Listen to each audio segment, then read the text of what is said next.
예, 경제 댓글쇼 경꿀쇼 두 번째 시간입니다. 한 주 정비 시간을 가지고 2주 만에 다시 경제 댓글쇼를 하는데요. 교수님, 근데 뭐 엊그제 뵌 것처럼 아유, 예, 고맙습니다.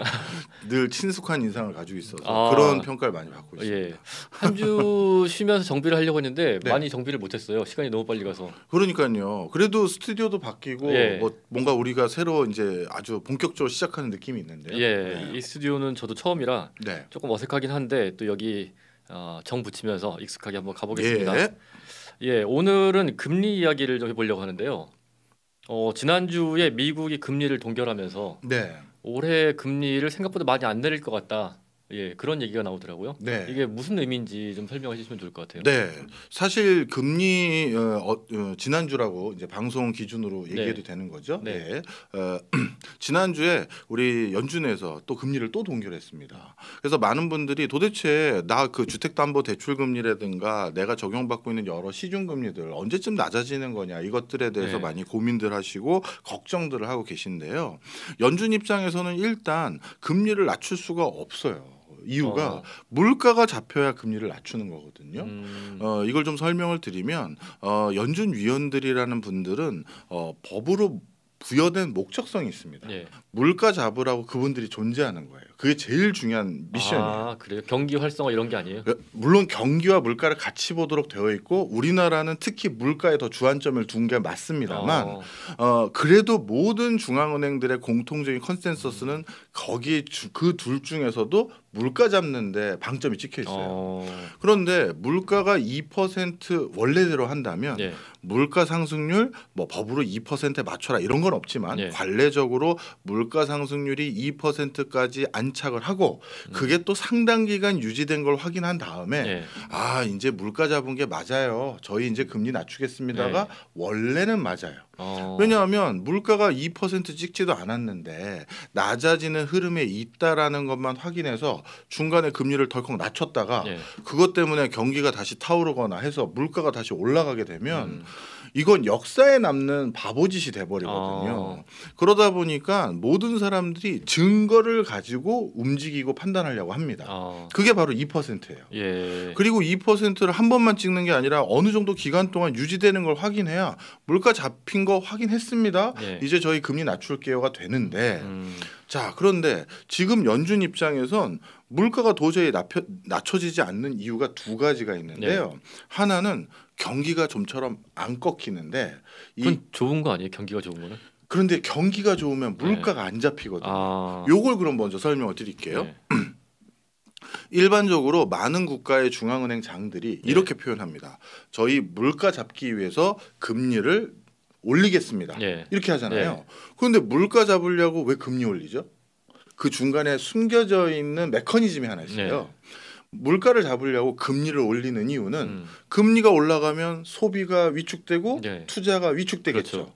그러면 물건 찾는 사람들이 줄어드니까 예, 물건 가격이 올라가는 게 아니라 더 싸게 팔다니까 좀 아, 사세요 하면서 물건 가격이 낮아질 수 있는 그렇죠. 여지가 생기잖아요. 네, 그런데 이 과정에서 통상적으로 어떤 일들이 유발되냐면 소비가 줄고 투자가 줄면 네, 고용도 위축되고 어, 그 과정에서 경기가 훼손되는 거예요. 예, 그래서 실질적으로 물가 잡기 위해 금리 올리겠습니다라는 건 예, 경기를 일부 훼손시켜서라도 물가는 잡아보겠습니다. 어, 이 단어가 중간에 생략되어 있는 거예요. 어, 그런데 이걸 생략한 이유는 한번 생각해 보세요. 예, 하는 총재가 오더니 예, 어느 날 여러분 물가 잡으려고요. 당분간 고실업에 여러분 경기도 어렵고 가게 장사도 안 될 겁니다. 그렇게 얘기하면 예, 서민들이 어떤 생각을 갖겠어요. 그러니까 그 단어만 생략하고 음, 금리 올려서 물가 빨리 잡겠습니다. 이렇게 예, 얘기하는 건데 어, 그런데 예, 이번에는 그 중간 과정에 예, 이상한 일이 생겼어요. 예, 물가 잡겠다고 금리를 올렸는데 예, 소비 투자가 위축되면서 고용이 위축돼야 되는데 예, 이 고용이 안 죽는 거예요. 어, 미국에서. 예, 그 이유가 뭐냐 하면 코로나19 때문이에요. 코로나19 때문에요? 예. 어, 자, 이것도 좀 설명을 드려야 되는데 예, 왜냐하면 저한테 요즘 가장 많이 물어보는 게 교수님 미국은 기준금리를 0%에서 5%로 올렸는데 예, 왜 경기가 계속 올라가나요? 음, 경제 성장률이 왜 계속 좋나요? 이걸 많이 예, 여쭤보세요. 그게 바로 고용 지표가 너무 좋기 때문인데요. 그게 코로나 때문인데 예. 설명을 좀 드리면 원래 요번에 어떤 일이 생겼냐면 미국이 기준금리를 올리기 전에 예. 코로나가 있었잖아요. 예. 그래서 그 코로나 때 많은 미국의 그 영업장들이 또는 예. 사업주들이 이제 오프라인 손님 많이 안 올 것 같으니까 저희 일부 해고하겠습니다. 예. 댁에 돌아가 계시고요. 나중에 저희 장사 잘 되면 다시 시작하면 그때 모실게 하면서 네. 미리 고용을 해고한 거예요. 예.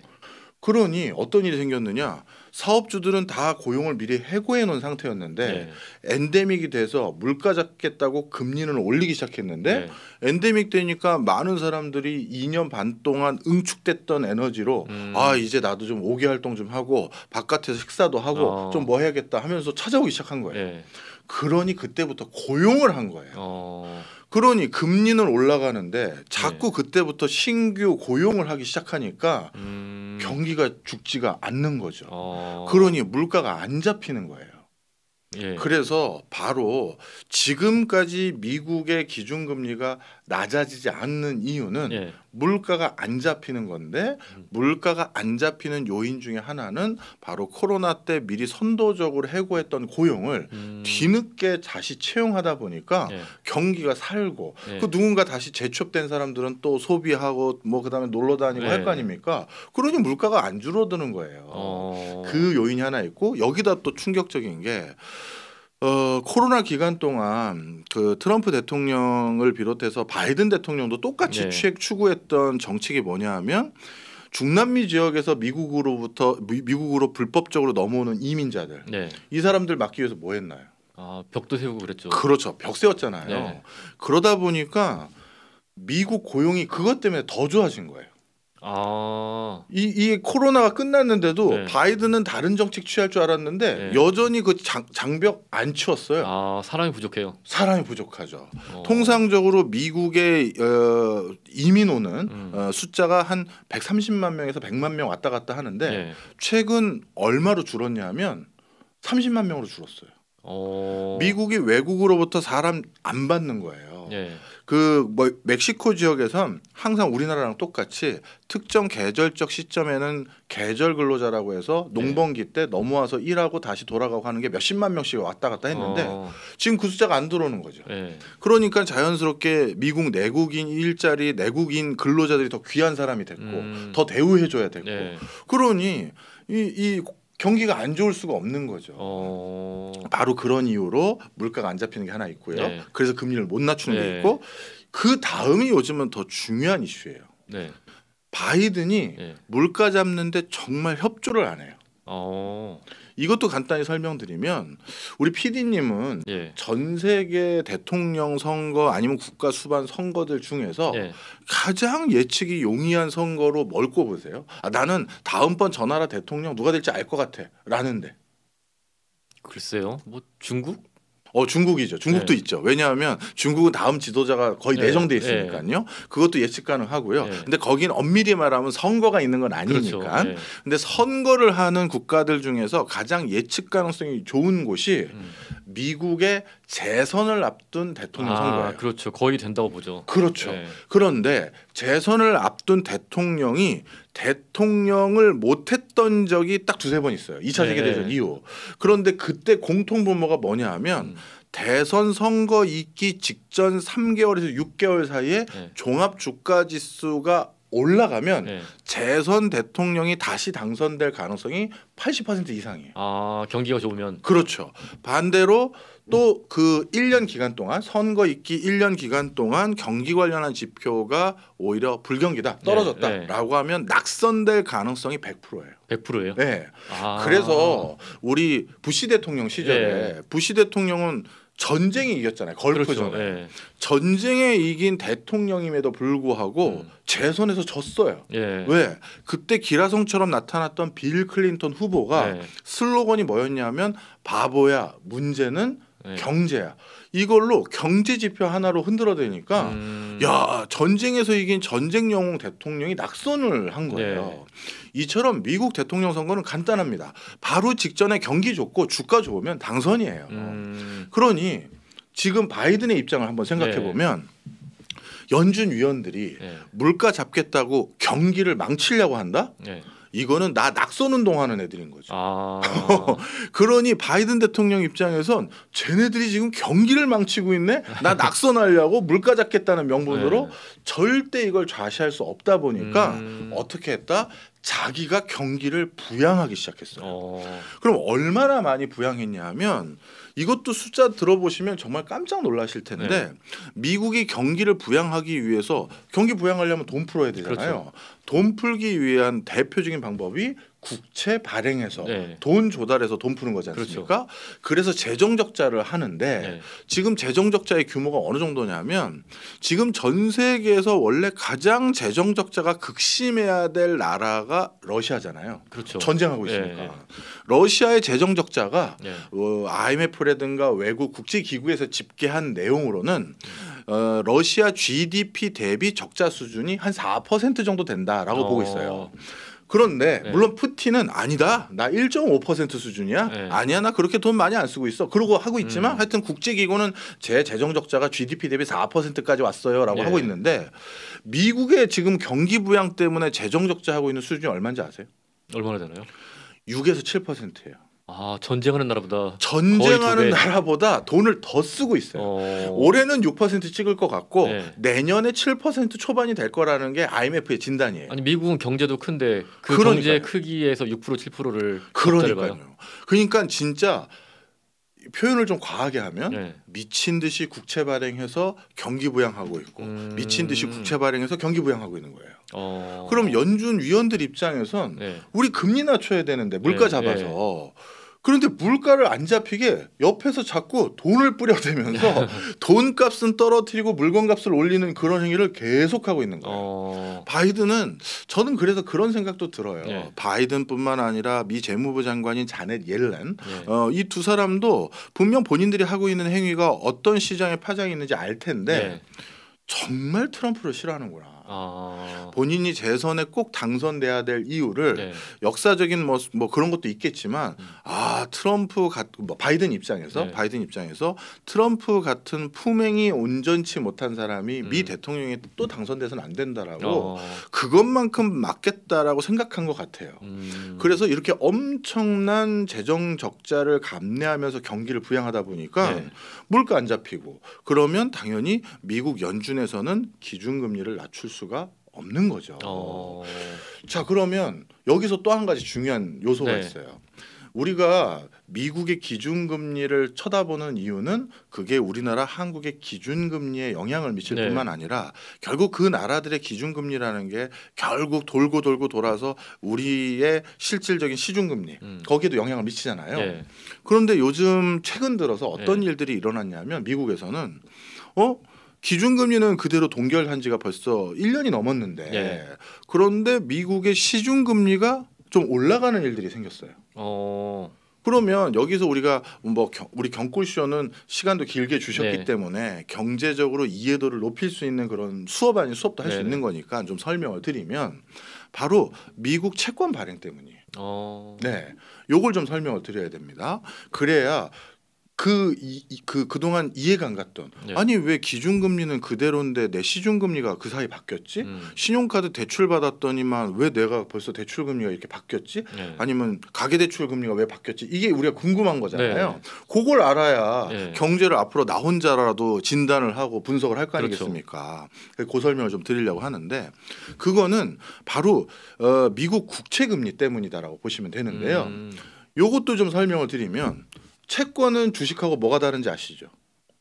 주식은 오르락 내리락 하는데 채권은 정해진 대로 주는 거 아니에요? 정답입니다. 채권을 내가 누구한테 사면 이자 정해진 날짜에 정해진 이율대로 주고 만기되면 원금도 돌려받는 거잖아요. 그래서 제가 예를 들어서 10% 이자 주는 채권 샀다 그러면 난 이자 10% 받고 그다음에 만기되면 원금 돌려받는다. 이 약속이 미리 정해진 거잖아요.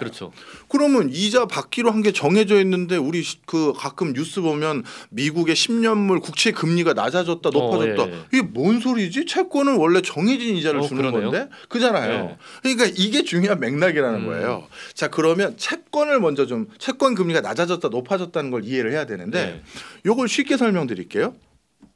100만 원짜리 채권을 네. 제가 삽니다. 네. 근데 그러니까 누구한테 채권을 판 거죠. 네.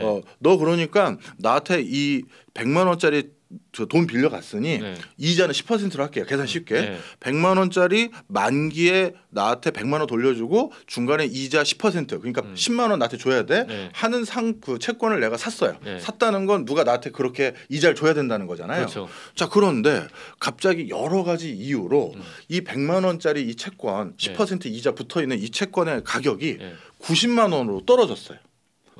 왜 떨어지죠? 왜냐하면 갑자기 누군가 급전이 필요한 거예요. 내가 이 채권 들고 있어서 10% 이자 받을 수 있는데 제가 너무 다급해진 거예요. 저 혹시 누구 이 채권 사실 사람 없어요? 제가 싸게 넘길게요.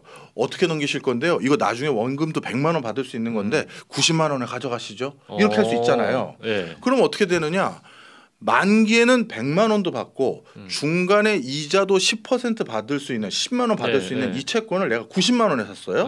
그럼 실제 내가 얻게 되는 이자 수익은 얼마예요? 이자율은 계산해 봤어요. 제가 20% 되겠네요. 22%가 좀 넘어요. 20%가 되는 거예요. 그래서 채권의 이자율이 올라갔다라는 건 이럴 때 일어나는 거예요. 채권 가격이 떨어졌을 때 이자율이 올라가는 거죠. 이해하셨죠? 그러니까 정해진 채권이 있는데 그 채권을 사고 파는 거기에서 나오는 수익에 대한 금리인 거네요. 그렇죠. 그래서 국채 금리가 올랐다 떨어졌다는 건 국채 금리가 그럼 올랐다는 건 내가 그 국채를 싸게 샀다는 얘기가 되는 거죠. 이해하셨죠? 그러니까 국채가 요즘 싸졌다 이런 의미로 생각하시면 되는 거예요. 그럼 반대로 그 100만 원에 10% 이자 받기로 한 그거를 105만 원에 제가 사게 됐어요. 갑자기 시세가 또 올라갈 수도 있잖아요. 사람들이 안전자산에 대한 선호도가 높아져서 저 다른데 돈 무서워서 못 넣어놓겠고 채권이나 제가 안전하게 돈 넣어놓는 게 그나마 원금 손실 안 하고 조금이라도 이자 받을 것 같다 하면 100만 원짜리 채권을 웃돈 주고 제가 105만 원에 살 수 있잖아요. 그 이자 10% 받으니까. 그렇죠. 그럼 수익률이 어떻게 되느냐? 줄어서 4점 몇 프로가 돼요. 그래서 채권의 수익률이라는 건 가격과 이렇게 반대 방향으로 움직이는 거죠. 자, 그러면 요즘 국채가 어떻게 되는지 미국 국채를 한번 기준으로 볼게요. 미국 국채가 지금 어떻게 됐느냐? 바이든이 채권을 계속 발행한다고 했잖아요. 그럼 시장에 넘쳐나는 게 채권이죠. 그렇죠. 흔해 빠진 게 채권이에요. 그럼 채권 가격이 싸지겠어요? 비싸지겠어요? 싸지죠. 그럼 채권 이자율은 올라가는 거예요. 자, 그러면 여기에서 이제 우리나라 입장이나 다른 사람 입장을 볼게요. PD님이 언제 저한테 찾아왔어요. 박 교수님, 제가 급한 일이 있어서요. 돈 좀 빌려주십시오 하는 거예요. PD님 정도의 크레딧이면 당연히 빌려드려야죠. 그런데 얼마 이자 주실 겁니까? 하고 제가 여쭤봤어요. 그랬더니 이렇게 하시죠. 제가 10% 이자 드리겠습니다. 저한테 그러는 거예요. 그런데 제가 그럼 뭐라고 할 거냐?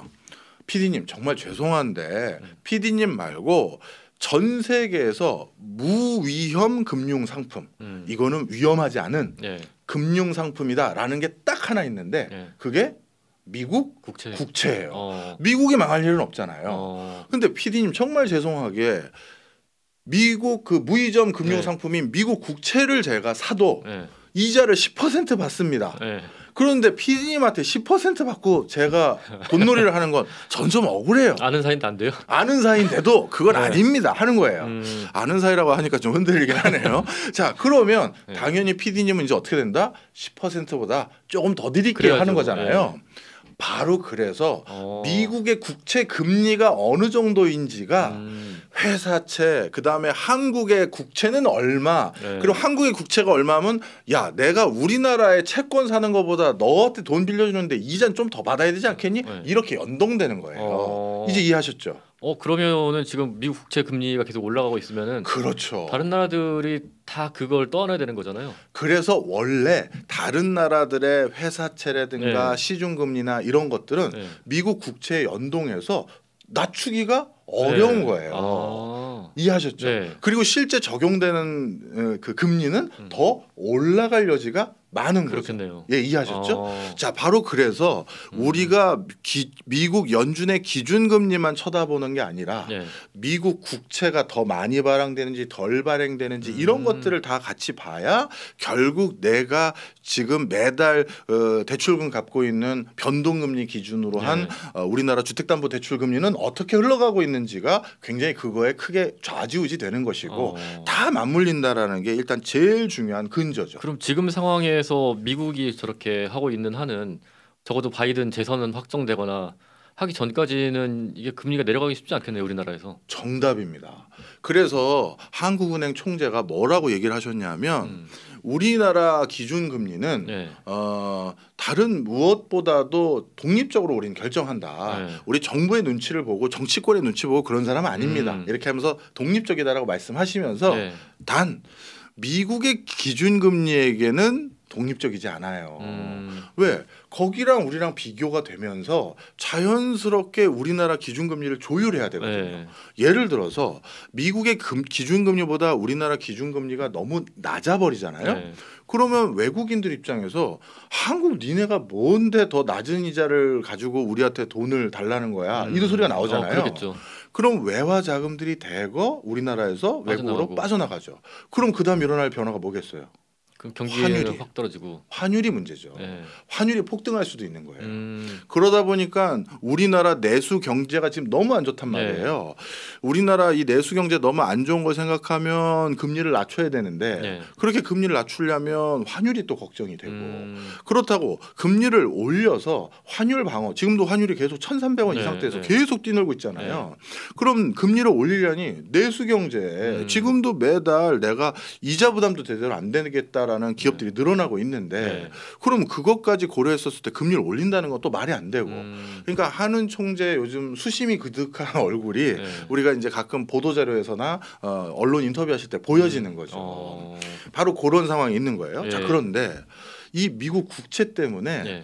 요즘 또 전 세계적으로 투자하시는 분들 우리 경콜쇼는 자꾸 저한테 투자에 대해서 시사점을 주라고 하셨으니까 이 미국 국채 때문에 전 세계적으로 지금 시세가 급등한 물건이 하나 있어요. 뭐죠? 뭘까요?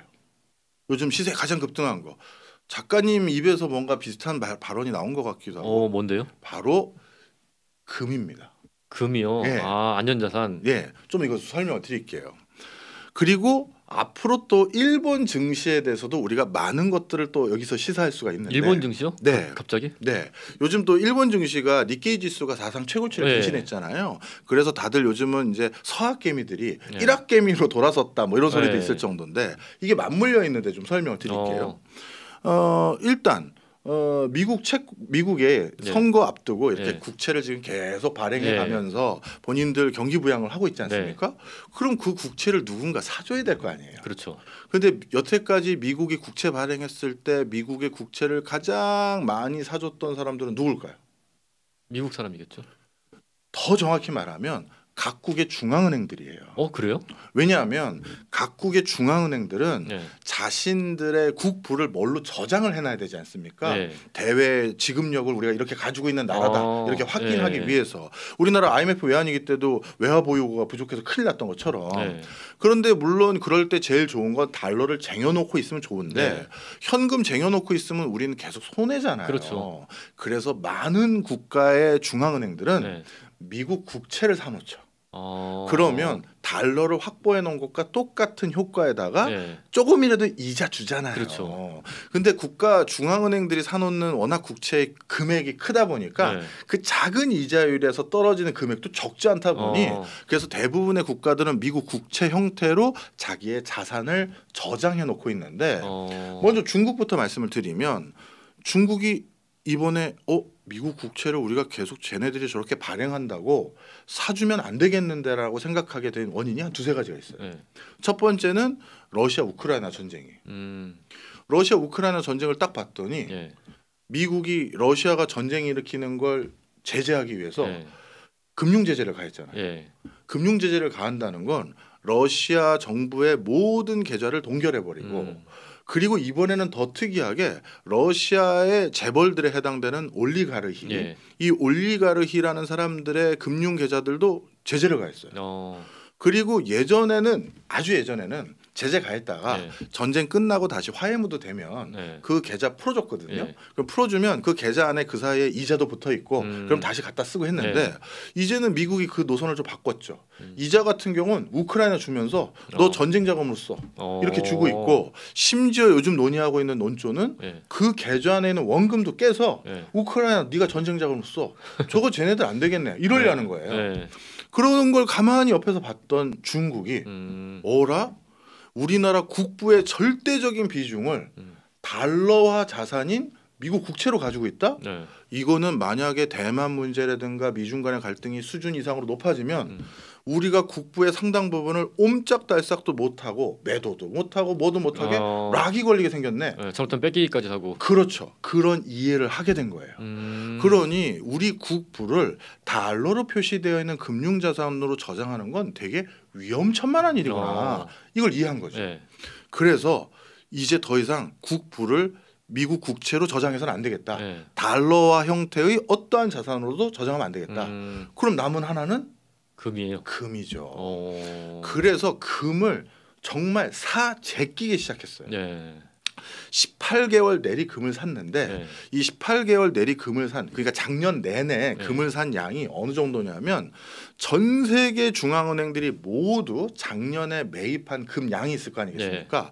그 금의 양의 4분의 1에서 3분의 1을 중국 혼자 샀어요. 그러니까 혼자 모든 금을 제꼈다고 해도 네. 과언이 아니고 중국 국민들에게도 뒤에서 독려해요. 금 사라고요? 금 사라고. 우리 IMF 외환위기 때는 금 우리가 국가에 줬잖아요. 네. 이걸로 빨리 그 빚 갚으라고. 네. 그런데 지금 중국에서는 금을 사는 게 애국이다. 금을 사야 된다. 이런 형태로 분위기가 된 거죠. 물론 지난 5월 달에는 네. 중국이 우리 더 이상 추가적으로 금 안 샀습니다가 드디어 18개월 만에 거의 끝났어요. 네. 이제 왜 얘네들 이번 달에는 왜 금 더 안 샀지? 그건 본인들이 금을 이렇게 사재끼다 보니까 금 가격이 너무 올랐어요. 너무 올랐어요. 자기네들도 이 가격에 더 사기에는 부담이 되는 거야. 이 4.3 최고치를 자꾸 네. 갱신하니까. 그래서 이번 달에는 우리 더 안 샀습니다라고 하긴 했는데 아마 제 소견으로는 또 여유 있으면 더 살 것 같아요. 네. 그래서 금 시세가 급등하는 것도 미국 국채 발행과 다 관련이 있는 이런 여러 가지 지금 상황이고요. 네. 일본은요? 일본 또 중국 말고 미국 국채를 대거 많이 매입하는 주체가 일본이에요. 그랬죠. 예. 근데 지금 일본이 어떤 상황이냐? 엔화 가치가 너무너무 떨어져요. 예. 그러다 보니까 엔화 가치가 너무 떨어진다는 건 달리 말하면 우리나라로 따지면 예. 환율이 1,200원, 1,300원도 부담스러운데 예. 이게 갑자기 1,800원, 1,900원 된다는 얘기랑 똑같은 거거든요. 그럼 환율이 1,800, 1,900원이 되면 야 이거 석유 사올 때 얼마에 들여야 되고 그렇죠. 뭐 이런 복잡한 예. 산식이 있잖아요. 예. 그러다 보니까 이거 도저히 안 되겠다 생각이 들어서 일본도 엔화 가치를 방어하기 위해서 엔화 가치 방어하려면 당연히 일본 금융시장에 뭐 해야겠습니까? 달러를 예. 풀어줘야죠. 그래야죠. 달러 넉넉하게 있어요. 그러니까 달러 풍기 현상 될까봐 걱정하지 마세요라고 해야 되는데 달러를 풀어주려면 본인들이 가지고 있는 미국 국채를 더 사면 안 되죠. 미국 국채를 더 살 때는 달러가 필요한 거고 네. 오히려 미국 국채를 팔아서 네. 달러 다시 수중에 쥐인 다음에 그걸 시중에 달러를 일본 금융시장에 공급을 해야 네. 그만큼 엔화 가치가 방어가 되는데 미국 입장에서는 이제 황당한 거예요. 지금 우리 국채를 더 사줘야 돼. 쟤네들이 네. 국채를 더 안 사고 오히려 팔려고 한다. 네. 야 이거는 진짜 뭐라 할까요? 낭망한 일이잖아요. 그래서 바이든 대통령이 저 자넷 옐런 그 장관이 네. 일본에게 야 니네 국채 더 안 사고 뭐 하는 거야. 이런 압박을 자꾸 하고 있는 상황이고 네. 그런 맥락에서 지금 일본도 샌드위치 상황이에요. 이 엔저 현상을 여기까지 방치할 수도 없고 네. 그리고 미국과의 관계도 있기 때문에 국채를 안 살 수도 없고 야 이거 어떻게 하면 좋냐. 그런데 미국 입장에선 막바지 선거에 도달하면 도달할수록 즉 이제 얼마 안 남았죠. 3분기죠. 네. 3분기에는 있는 총알 없는 총알 해서 경기를 한참 끌어올려야 돼요. 지금 가뜩이나 선거가 박빙이란 말이에요. 박빙일 때 지금 바이든 대통령이 미국 각 지역을 돌아다니면서 하고 있는 게 특히 미국의 주 중에서 경합주라고 불리우는 선거인단의 표심이 스윙 보터인 곳들은 돌아다니면서 선물 보따리를 주고 있단 말이에요. 여기에서 이런 공장 유치하겠습니다. 뭐 제가 가져왔어요 하고 있거든요. 그래서 경기 부양에 뭐랄까요 선물 보따리를 주고 가야 되는데 그러면 이제 3분기 땐 돈 더 써야 되고 그럼 돈 총알이 더 필요하고 그 총알 조달하는데 중국과 일본이 협조를 안 하면 안 되는데 지금 전 세계가 이렇게 흘러가고 있는 거죠. 그런데 이렇게 이제 금리 얘기에서 여기까지 왔는데 금리를 이제 높게 유지해야 되는 큰 이유 중에 하나가 물가라고 하셨고 네. 여기서 드는 의문이 물가가 조금 오르면 안 되나 하는 거거든요. 네. 이게 다 같이 힘든 것보다 차라리 물가가 조금씩 오르고 경기가 좀 활성화되고 다 같이 돈 많이 벌어서 다 같이 좀 더 쓰면 안 되나 그런 생각도 들거든요. 중요한 말씀해 주셨어요. 이 물가를 네. 왜 이렇게 다들 초미의 관심사로 많은 경제학자들이 물가만 오르면 네. 물가 빨리 잡아야 됩니다. 네. 하게 되는 가장 큰 이유가 물가는요. 천천히 잡으면 안 돼요라고 하는데요. 네. 천천히 잡는 게 불가능합니다. 그 무슨 말씀이죠? 그러니까 물가는 천천히 조금씩 단계적으로 네. 물가 잡으시죠라고 하면 네. 잡히는 게 아니라 고물가 기조가 만성적으로 바뀌어 버려요. 이렇게 보시면 돼요. 예를 들어서 PD님과 제가 사업을 하는데 네. 사업을 할 때 가격을 얼마 올릴지 고민 중에 있었어요. 네. 그런데 갑자기 원자재 사서 물건 만드는 우리가 그런 장사하고 있는데 원자재 가격이 10%씩 올랐대요. 그럼 원자재 가격 10% 올랐으니까 우리도 그거에 부합해서 가격 바로 10% 올린다. 대부분은 그렇게 결정하지 그렇게 않아요. 못하죠. 왜냐하면 그러다가 소비자 등 돌릴 수도 네. 있고 가격이라는 게 원래 어느 정도 안정감 있게 시장에 제공을 네. 해줘야 쟤네들한테는 얼마에 사올 수 있다라는 게 또 신뢰관계잖아요. 그렇죠. 그리고 또 웃긴 건 이 원자재가 10% 물가가 올랐다가 원유도 올랐다가 갑자기 그 다다음 달에는 다시 원유 가격이 훅 떨어지기도 네. 하고 왔다 갔다 하잖아요. 네. 그러니까 10% 올랐다고 가격 10% 올렸다가 다시 원자재 가격 10% 떨어졌다고 다시 또 돌려놨다가 가격을 그렇게 할 수가 없어요. 네. 그러다 보니 뭐 어쩌다 1년 어쩌다 또 2년 원자재 가격 올랐다 그러면 이번 기회는 좀 우리가 마진 좀 줄이고 그냥 원래 가격대로 우리가 부담 좀 떠안으면서 팔아보자. 네. 그럼 뭐 그 다음 해에는 다시 원자재 가격 떨어지겠지 이렇게 되는데 네. 그런데 어느 순간 그 임계점을 넘어가서 이제 더 이상 물가는 옛날 같은 저물가 안 올 것 같아.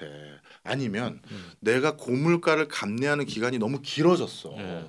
나 이제 내가 가격을 안 올리고는 못 버틸 것 같아 하면 이 원자재 가격 오른 거에 대응하기 위해서 이 사람도 우리 둘도 가격을 올려요. 네. 그럼 우리 둘이 가격을 올리면 그 다음 연도에는 우리한테 또 납품받았던 애들도 올려야죠. 또 올려야 되고 네. 그럼 얘네 올리니까 또 다른 데도 또 올리고 그렇게 되면 매년 그 정도 수준의 물가 상승이 계속 올라가는 고물가 기조가 고착화돼 버려요. 아, 서로 계속 영향을 주니까. 그렇죠. 서로 계속 네. 영향을 미치는 거잖아요.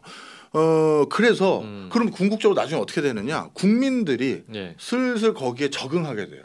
매년 저 어쩌다 한번 작년에 사장님 원래 물가 상승률 2%여서 사장님도 저희 인건비 2% 정도만 올려주셨는데 네. 작년에 물가 5% 이상 올랐고요. 그 전에도 5% 가까이 올랐어요. 저 진짜 생활이 안 돼요. 그러면 이번에는 그래 그러면 이번에 5% 올려줄게 그런 소리 하지 마시고요. 작년 재작년 우리 물가 상승치보다 훨씬 덜 올려받았으니 한 번에 많이 올려주셔야 돼요. 이런 네. 소리까지 나오거든요. 그렇죠. 그렇게 되면 이제 어떻게 되느냐? 국가가 전반적인 인건비까지 거기 올라가면 그거에 부합해서 다들 또 다시 가격 또 올리고 그 대표적인 전형이 네. 남미 국가들이었어요. 아. 그러니까 남미 국가들은 이 고물가가 만성적이다 보니 더 이상 기준금리로 이 물가를 어떻게든 통제해 보려는 그 범주에서 벗어나 버린 거예요. 그래서 미국의 대학 교수들 특히 네. 연준위원들 중에서는 미국 대학 교수 출신들이 많잖아요. 네. 그 사람들은 자기 제자들 중에서 남미에서 공부 잘해서 유학 온 애들 알잖아요. 네. 걔네들 또 미국 남미로 가서 또 중앙은행장 하고 있고 관료들 하고 있는데 네. 걔네들한테 맨날 들은 케이스 스터디가 있거든요. 아 물가는요 교수님 지도 교수님 천천히 잡는 게 아니더라고요. 저희 이제 못 잡을 것 같아요 영원히. 이런 국가들이 태반이에요. 아르헨티나부터 등등 해서. 그래서 반드시 단기간에 경제적인 데미지가 일부 있다 하더라도 네. 물가를 통상적인 범주로 맞춰놔야 그래야 경제가 계속 도는 거예요. 안 그러면 너무 고물가 기조가 계속되면 소비 위축되고 투자 위축되고 그러거든요. 네, 네. 바로 그런 이유예요.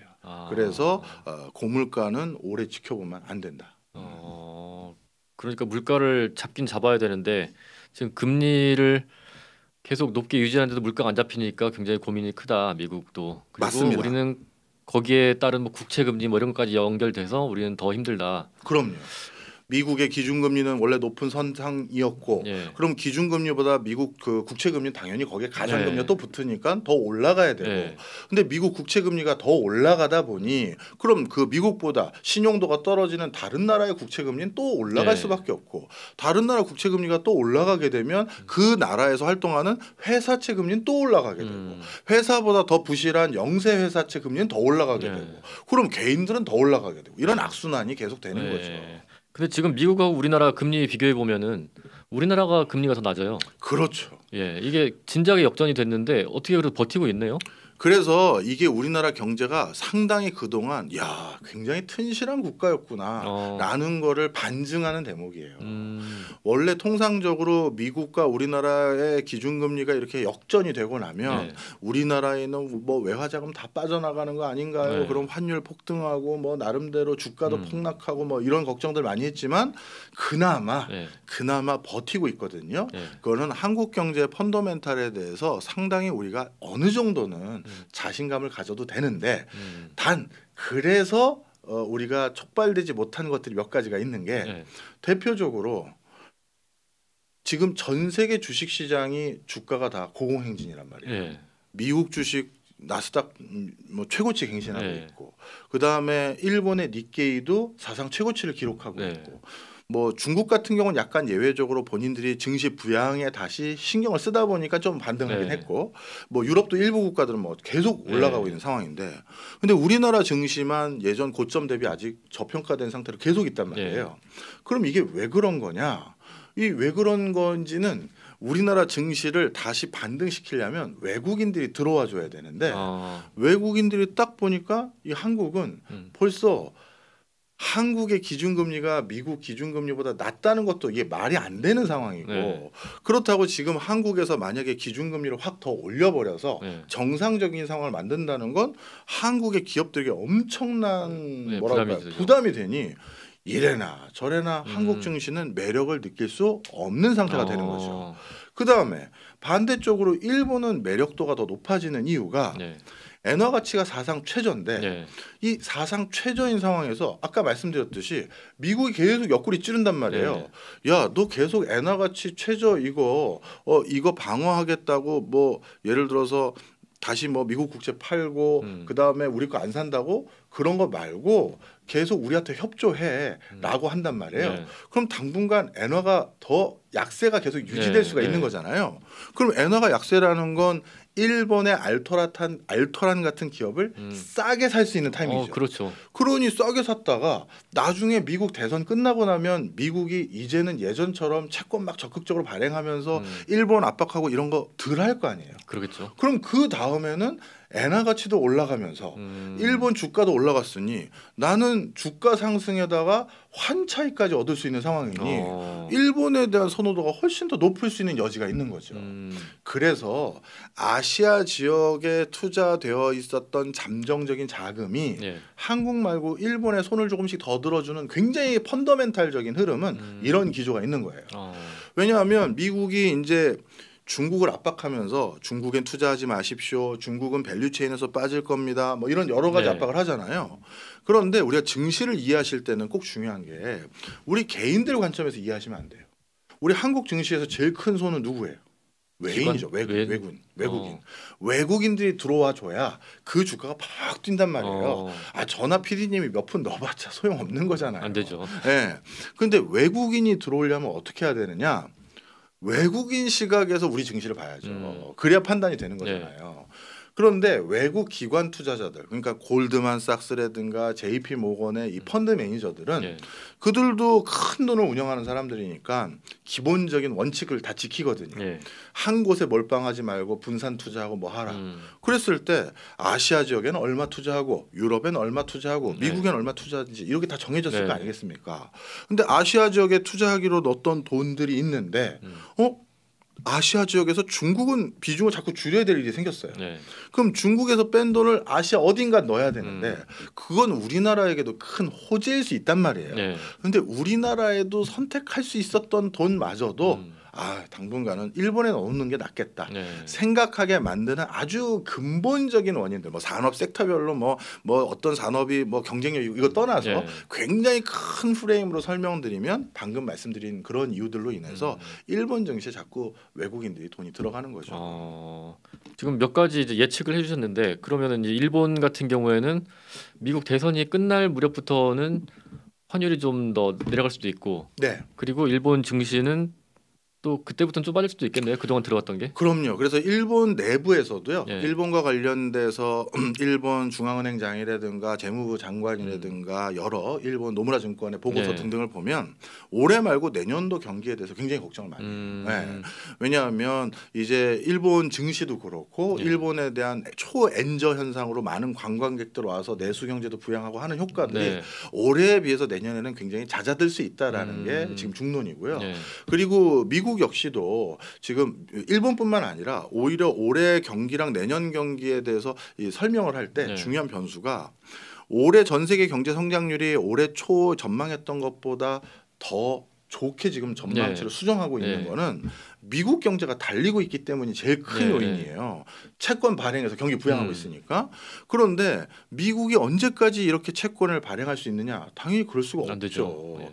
그러면 대선 선거 끝나고 난 다음에 채권을 급격히 발행하는 걸 줄여야 되는 게 원칙인데 네. 근데 그거는 그렇게 크게 줄이진 않을 것 같아요. 정확히 말하면 못 줄일 것 같아요. 왜냐하면 미국도 지금 채권을 발행하는 이유들 중에 적지 않은 부분이 네. 러시아 우크라이나 전쟁도 지원해줘야 네. 되고 중동에서도 불안감이 계속 있고 뭐 이런 뭐 대만도 일부 지원해야 되고 네. 뭐 여러 가지 요인들이 있거든요. 이런 것들 지원하는데도 돈을 좀 많이 쓰고 있고 더 정확히 말하면 앞으로 미중 갈등, 러미 갈등, 미러 갈등 이런 것들로 인해서 네. 국방비 지출은 계속돼야 되거든요. 그러면 이 국방비 지출이 계속된다는 건 재정을 더 써야 된다는 거라서 채권 발행이 이어질 가능성이 많아요. 물론 지금보단 줄긴 하겠지만. 그리고 또 한 가지 뭐가 있냐면 선거 앞두고는 어느 나라나 다 똑같아요. 국민들 제가 뭐 더 드리겠습니다. 그런데 선거가 박빙일 땐 항상 모든 나라의 정치가들은 뭐 해요? 저쪽에서 더 주기로 했다는데요. 그럼 우리는 묻고 더블로 가. 이렇게 하잖아요. 돈을 더 쓰게 돼 있어요. 그러니 올보다 내년도에 미국의 GDP 대비 적자 규모가 더 높을 겁니다라고 진단한 게 IMF의 진단이거든요. 그러면 결국 어떻게 될 수밖에 없냐면 미국의 그 많은 재정 적자를 감내하면서 채권 발행했을 때 그걸 중국하고 등진 애들한테 뭐 더 해달라고 할 수는 없잖아요. 일본이 떠안아줘야 되는 상황이 되는 거예요. 계속. 그렇죠. 그러면 일본이 지금 같은 초저엔을 뭐 이렇게 유지하기도 쉽지 않을 뿐만 아니라 여러 가지 이제 상황이 바뀌게 된다는 거죠. 그럼 미국도 어쨌든 내년에는 올해만큼 돈을 많이 풀지 않는다고 하면은 미국 경기도 올해 같지는 않을 것 같고, 그럼 상대적으로 우리는 좀 나아질까요? 금리 측면에서 볼 때. 그래서 하는 총재께서 중요한 얘기를 해주셨어요. 자, 지금 전반적으로 한번 여기까지 잠깐 정리를 하죠. 지금 전 세계적으로 어떤 국가들은 기준금리를 낮춰가기 시작했고, 그리고 미국은 기준금리를 낮출 생각이 아직까지 없어 보인다. 만약에 올해 낮춘다고 하면 그거는 연준 위원들 입장에선 그래도 미국 대통령하고 영원히 등을 질 수는 없잖아요. 그러니 모양새 딴에서 한 차례 정도 낮춰주면 본인들은 할 거 다 한 거다라고 생각할 거예요. 그 물가도 못 잡았는데 금리 낮춰줬으니 대신 물가도 못 잡은 상태에서 기준금리를 낮출 수 있는 명분 중에 하나는 아까 말씀드린 것처럼 미국 채권이 자꾸 국채가 많이 발행되면서 가격이 싸져서 실제 시중금리가 자꾸 올라가서 그래서 저희는 가만히 있는데 시중금리가 올라갔기 때문에요. 기준금리 올라간 것과 비슷한 효과가 기대됩니다. 그래서 저희는 그냥 좀 낮췄어요. 이런 정도로 문맥상으로 아마 한 번 낮춰주면서 뭐 행정부하고 등은 안 지는 선으로 할 것 같고요. 그러면 이런 상태에서 미국의 그 고물가 기조는 상당 기간 더 지속될 거로 보여지잖아요. 돈을 좀 쓴 게 있으니까. 그럼 한국은행 입장이에요. 우리나라가 지금 연초에 전망한 것보다 수출 성적표가 좋아서 당초 기대했던 경제 성장률보단 조금 올려 잡을 것 같아요. 그런데 이건 평균의 함정이 있어요. 그거는 수출을 기반으로 한 산업 섹터가 성적표가 좋아진다는 건데 내수는 더 안 좋아요. 지금은 반평균이 예를 들어서 수출 중심으로 한 학생과 내수 중심으로 한 학생이 네. 반평균 근처에 다 같이 있는 게 아니라 누구는 반평균이 70일 때 90점을 맞고 있고 네. 누군 반평균이 70일 때 40점을 맞고 있는 거예요. 네. 그럼 40점 맞는 친구들을 생각했을 때는 금리 낮춰줘서 빨리 경기 부양해줘야 되는 네. 건데 그걸 지금 못 하고 있는 거예요. 하는 총재 입장에선 수출기업 잘 나가는 건데 내수가 지금 힘들어지고 네. 있으니까. 그래서 하는 총재 입에서 뭐라고 나왔냐면 2.3% 수준 정도 되면 우리도 금리 낮출 겁니다. 그러니까 원래 하는도 목표 물가 상승률은 2%예요. 네. 근데 2%까지 갈 때까지 기다리려다가는 이 내수가 걱정이 많이 되시는 네. 것 같아요. 그러니까 2%보다 좀 위인 2.3만 와도 우리도 뭐라도 해볼게요. 그러니까 좀만 기다려 주세요. 그 얘기는 내수 걱정을 정말 많이 하고 계시는 거고 그리고 물가를 완벽하게 잡았다는 확정적 시그널인 2% 그리고 그 2%가 상당 기간 유지한 걸 봤기 때문에 이젠 정말 물가 잡혔으니 금리 낮추겠습니다. 거기까지 기다릴 우리가 기다림의 미학을 할 생각은 없고 어떻게든 우리도 경기 부양도 생각하고 있다. 이렇게 생각하고 있는 맥락에서 저는 내년 상반기 정도면 우리도 물가가 한 2% 초중반까지 내려올 것 같거든요. 그러면 그때부터 우리도 이제 금리 인하를 기준금리 인하를 좀 기대해 볼 수 있지 않을까 이렇게 생각하고요. 만약에 그거보다 기준금리를 좀 더 빠르게 인하한다라고 하면 그거는 그만큼 경기가 내수 경기가 너무 안 좋아서. 너무 안 좋다. 이렇게 보시는 게 맞을 거예요. 우리 옛날에는 뭐 기준금리 뭐 1%대 이렇게 내려가면서 금리가 거의 부담 안 되게 대출 받던 시절도 있었잖아요. 네. 그게 불과 몇 년 전인데 네. 다시 그렇게 돌아가려면 좀 시간이 많이 걸릴까요? 아니면 영원히 안 올까요, 그런 게? 저는 당분간은 중금리가 또 어느 정도 금리 때입니까 하라고 하면 이제 논란의 여진이 있는데요. 적어도 예년과 같은 그런 그 1%대 금리는 기대하기가 어려워요. 당분간은. 그리고 더 한 가지 중요한 게 있는 게 높은 금리 수준에서 변동폭이 또 굉장히 들쑥날쑥할 거예요. 그게 왜 그러냐 하면 앞서 말씀드린 것처럼 중국과 일본이 미국 국채를 예전보다 덜 사고 있다고 말씀드렸잖아요. 그러면 지금 그 엄청나게 쏟아지는 미국 국채는 누가 사주고 있느냐? 누가 사주냐면 미국계 헤지 펀드들과 금융회사들이 사주고 있어요. 근데 이 헤지 펀드들과 금융회사들은 그 투자 방식이 다르죠. 그동안 미국 국채를 가장 많이 사줬던 각국의 중앙은행들은 묵직한 투자자들이에요. 얘네는 비축하려고 국채를 샀던 거지 시세 봐가면서 샀다 팔았다 하려는 애들이 아니잖아요. 그렇죠. 그러니까 미국 국채 금리 수준이라는 게 이렇게 왔다 갔다 안 하는 거예요. 그냥 두둑한 애들이 매년 조금씩 사고 조금씩 팔고 하니까요. 근데 그런 친구들이 아니라 헤지펀드 애들은 갑자기 무슨 일 터지면 다 팔고 다 사고 뭐 아니면 야 일부 시장 이렇게 좀 움직여 보자 이렇게도 하잖아요. 그러다 보니까 그 묵직했던 미국 국채 금리 수준이 계속 왔다 갔다 하는 변동폭이 커지는 일이 생기는 거예요. 그게 변동폭이 커지면 자연스럽게 각 나라에 있는 국채 금리도 변동폭이 커지는 거고 또 시중 금리마저도 다 요동치게 되어 있는 거예요.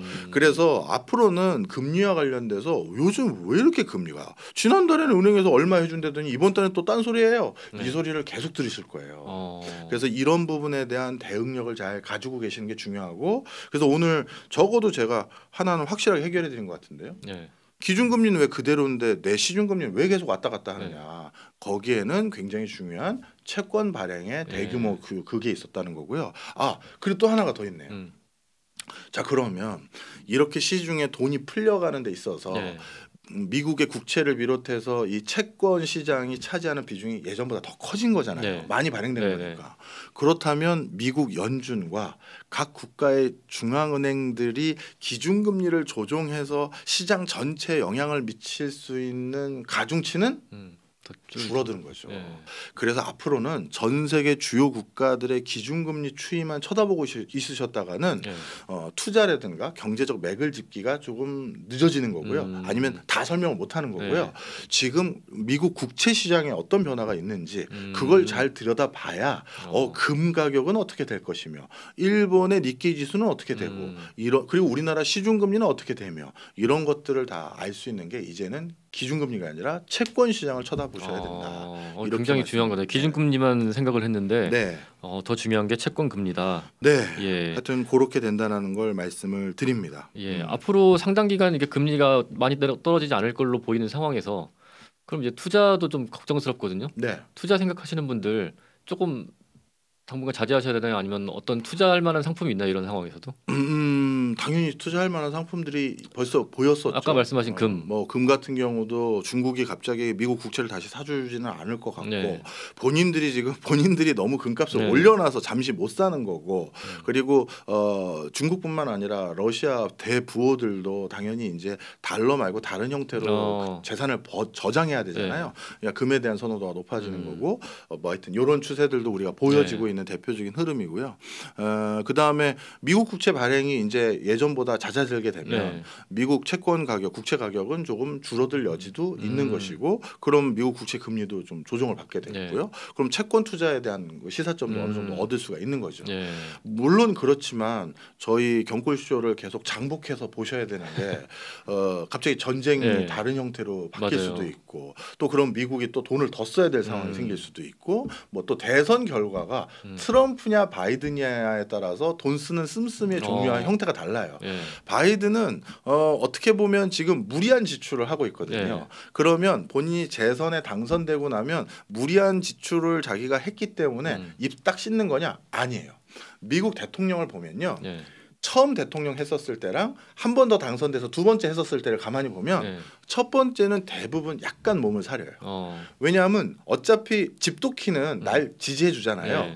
산토끼를 자꾸 내 걸로 포섭을 해야 되는데 산토끼를 포섭하려고 하면 산토끼들이 싫어하는 일을 과감하게 할 수 없잖아요. 그러니까 약간 몸살이면서 저도 저쪽 분들 마음들 다 알고 있습니다 하면서 조금 조심하게 하는데 이제 한 번 더 하면 끝이잖아요. 누구 눈치 볼 필요가 없어요.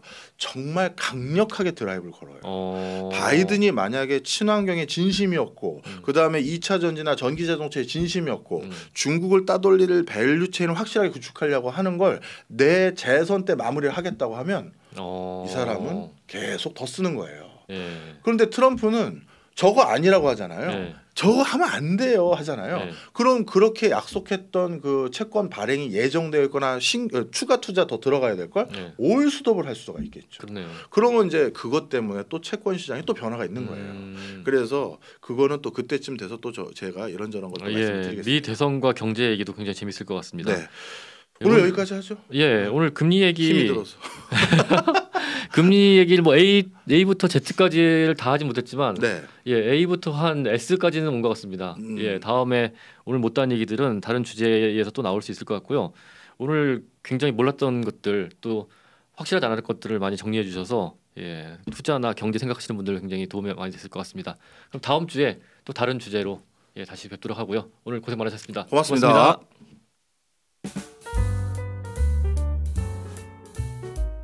김현정의 뉴스쇼는 시청자 여러분의 참여를 기다립니다. 구독과 좋아요, 댓글 잊지 않으셨죠? 알림 설정을 해두시면 평일 아침 7시 10분 실시간 라이브도 참여하실 수 있습니다.